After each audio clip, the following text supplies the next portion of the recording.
We're seeing that the company is showing profits of 42%, which is higher than that of 2008. And the company being a key provider of infrastructure for the telecommunications sector.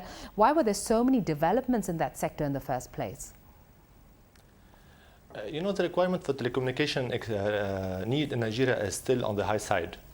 I believe it's going to continue for the next few years as well. The market is not up to 50% of its requirement.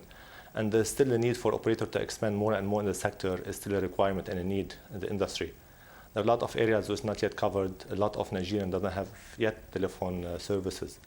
And that's one of the reasons that's really helping us really expand more and more in the country. Well, the company has shown a turnover of 11.3 billion naira. Can the company sustain those turnover levels? We believe we will. We believe we will. Because the business plan the company is working on is based on a lot of factors that we took into consideration. And what's happening in the market lately is really helping the company to position itself as a need for operators to really use our services. Because they are looking to reduce their capital expenditure, they're looking to reduce their OPEX, and the service we provide to them, it's a must for them so they can meet their targets. And what are these factors that you're referring to?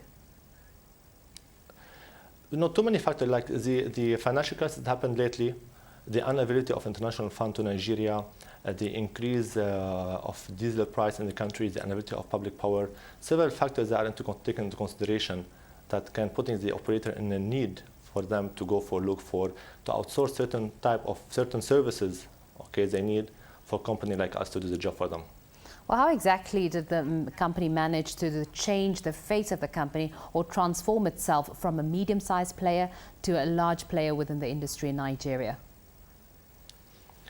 We've been studying the market lately for several years, and we've been playing a major role in the telecommunications sector as a private company before it became public. And we've been one of the leaders in the telecom industry before it became public.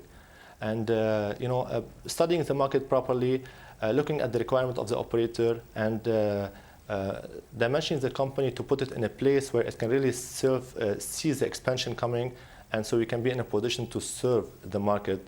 This is one of the reasons why it put the company in this position currently.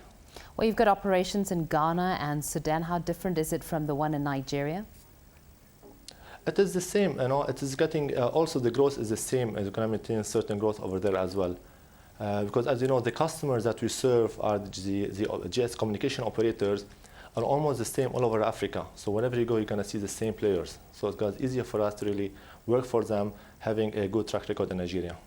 Well, the US has given a grant of about 243 million naira to IHS Nigeria PLC. Are you also expecting the US to send expertise to Nigeria within the sector?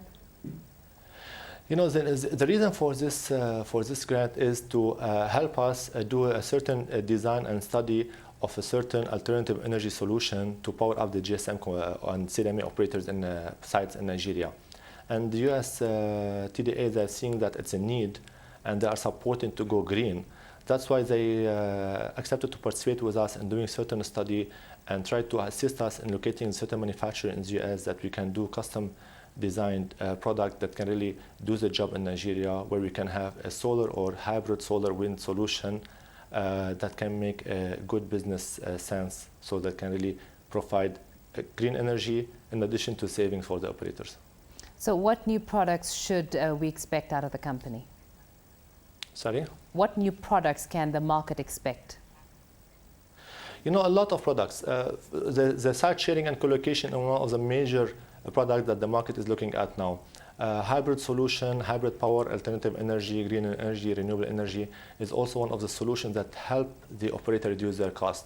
What we're trying to do? We're trying to give the operator a fixed low OPEX cost, so they can really be focused on their marketing and selling their airtime, and do not have to worry about the market fluctuation, cost fluctuation in the market.